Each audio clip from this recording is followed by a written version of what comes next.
माध्यमिक शिक्षा मंडल मध्य प्रदेश भोपाल के द्वारा कक्षा 12वीं बोर्ड परीक्षाओं को ध्यान में रखते हुए रेड्यूस सिलेबस के अनुसार ब्लूप्रिंट जारी कर दिया गया है। जीव विज्ञान के ब्लूप्रिंट को समझिए और जानिए कि क्या क्या परिवर्तन इस ब्लूप्रिंट के माध्यम से माध्यमिक शिक्षा मंडल मध्य प्रदेश भोपाल के द्वारा किया गया है। आप सभी का एक बार पुनः मैं हूं आपका जीव विज्ञान शिक्षक और आप देख रहे हैं मेरा यूट्यूब चैनल बायोलॉजी एक्स्ट्रा। जैसा कि स्टूडेंट्स आप लोगों को मालूम है 2020-21 का जो सत्र है स्टूडेंट्स के लिए बहुत ही कठिन रहा है, क्योंकि कोविड के कारण स्कूल्स जो है ओपन नहीं हो पाए और जब ओपन हो रहे हैं तो बहुत ही कम समय बचा हुआ है बोर्ड परीक्षाओं को। ऐसे परिस्थितियों में बोर्ड मध्य प्रदेश माध्यमिक शिक्षा मंडल के द्वारा बोर्ड सिलेबस को रिड्यूस कर दिया गया है और अब इसका नया ब्लूप्रिंट भी जारी कर दिया गया है। तो चलिए आज के इस वीडियो लेक्चर में हम बात करेंगे ब्लूप्रिंट पर और उसका विश्लेषण करने की कोशिश करेंगे कि क्या यह ब्लूप्रिंट स्टूडेंट्स के फेवर में है या नहीं। देखिए, अभी तक आप लोगों ने जो प्रश्न हल करते थे वो 1 नंबर के होते थे, 2 नंबर के होते थे, 3 नंबर के होते थे, 4 नंबर के प्रश्न होते थे और 5 नंबर के प्रश्न हुआ करते थे। लेकिन अब इनमें से केवल 1 अंक के, 3 अंक के और 4 अंक के प्रश्नों को रखा गया है, बाकी प्रश्नों को हटा दिया गया है। बाकी सारी की सारी व्यवस्था वैसी की वैसी रहेगी। तो देखिए, अब आपको किस तरह से प्रश्नों को हल करना है। आपको केवल 3 प्रकार के प्रश्नों को हल करना है। सबसे पहला प्रश्न होगा 1 अंक का। 1 अंक के कुल मिलाकर 21 प्रश्न आएंगे और इसके लिए कुल मिलाकर 21 अंक निर्धारित होंगे।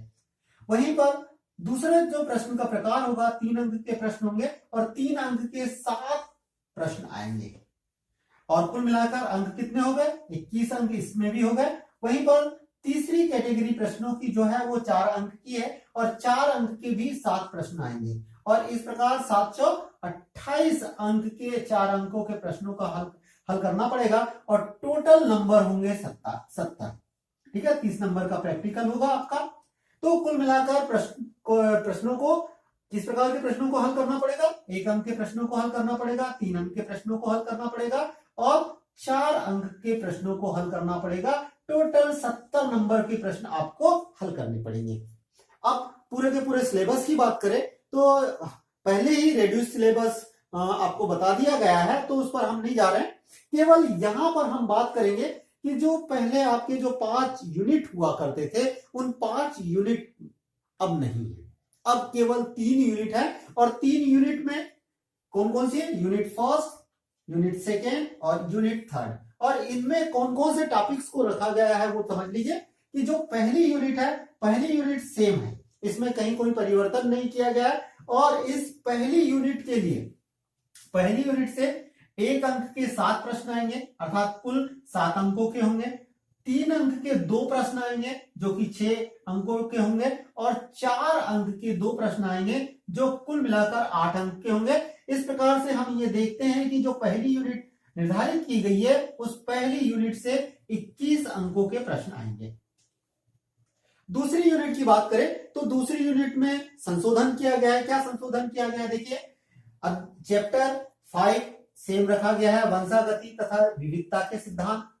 यूनिट सेकेंड में 6वां जो चैप्टर है वंशागति का आणविक आधार, ये भी सही रखा गया है। इसके बाद 7वां जो चैप्टर है विकास, इसको भी ज्यों का त्यों रखा गया है। लेकिन अब यहां पर हम देखते हैं 8वां मानव स्वास्थ्य तथा रोग, ये पहले तीसरी यूनिट में हुआ करता था, अब ये आ गया है, ये कहां पर? दूसरी यूनिट में आ गया है।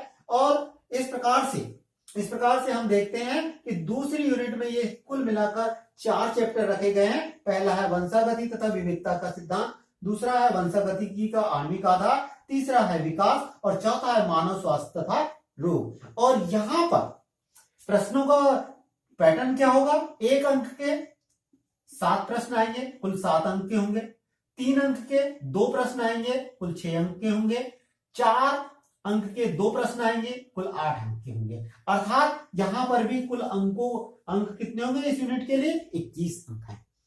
अब यहां पर अब बात करें तो 9th अध्याय को हटा दिया गया है और अब आते हैं यूनिट थर्ड। और जब हम यूनिट 3 की बात करते हैं तो यहां पर कुल मिलाकर 5 अध्याय रखे गए हैं। अब ये 5 अध्याय कौन कौन से हैं? तो पहला है मानव कल्याण में सूक्ष्म जीव, दूसरा है जैव प्रौद्योगिकी सिद्धांत एवं प्रक्रम, तीसरा है जैव प्रौद्योगिकी एवं उसके अनुप्रयोग, चौथा है जीव और समष्टियां, और नेक्स्ट जो अध्याय है वह है जैव विविधता और संरक्षण। तो इस प्रकार से कुल मिलाकर कितने अध्याय रखे गए हैं? 5 अध्याय रखे गए हैं। और 5 अध्याय में भी देखिए इस यूनिट 3 में का पूरा जो पैटर्न होगा वो क्या होगा? 1 अंक के 7 प्रश्न है तो कुल मिलाकर 7 अंक, 3 अंक के 3 प्रश्न है कुल मिलाकर 9 अंक, 4 अंक के 3 प्रश्न आएंगे जो 12 अंक के होंगे। मतलब इस यूनिट से कुल प्रश्न जो है 28 अंक के आएंगे। इस प्रकार से पहली यूनिट से 21 अंक, दूसरी यूनिट से 21 अंक और तीसरी यूनिट से 28 अंक के होंगे, अर्थात कुल 70 अंकों का यह प्रश्न पत्र होगा। तो आपने देखा कि किस प्रकार से प्रश्नों को फेरबदल किया गया है, प्रश्नों के पैटर्न को बदल दिया गया है कोविड को ध्यान में रखते हुए। यह बहुत ही फायदेमंद होगा स्टूडेंट्स के लिए। अब उनको बहुत ज्यादा मेहनत करने की आवश्यकता होगी ऑब्जेक्टिव प्रश्न पर। पहले 20 आते थे, अब एक और बढ़ गया है, 21 हो गए हैं। वहीं पर 3 अंक के प्रश्नों की अहमियत बढ़ गई है, सारगर्भित वाले प्रश्नों की अहमियत बढ़ गई है, साथ ही 4 अंक के प्रश्नों की भी अहमियत बढ़ गई है, क्योंकि 4 अंक के जहां पहले तक 5 प्रश्न आते थे, अब यही प्रश्नों की संख्या कितनी हो गई है? 7 है। पहले 3 अंकों के जो है वो कुल मिलाकर 3 प्रश्न आते थे, अब यहां पर प्रश्नों की संख्या 7 हो गई है। तो कहने का मतलब ये है कि छात्रों के हित को ध्यान में रखते हुए माध्यमिक शिक्षा मंडल मध्य प्रदेश के द्वारा सभी विषयों के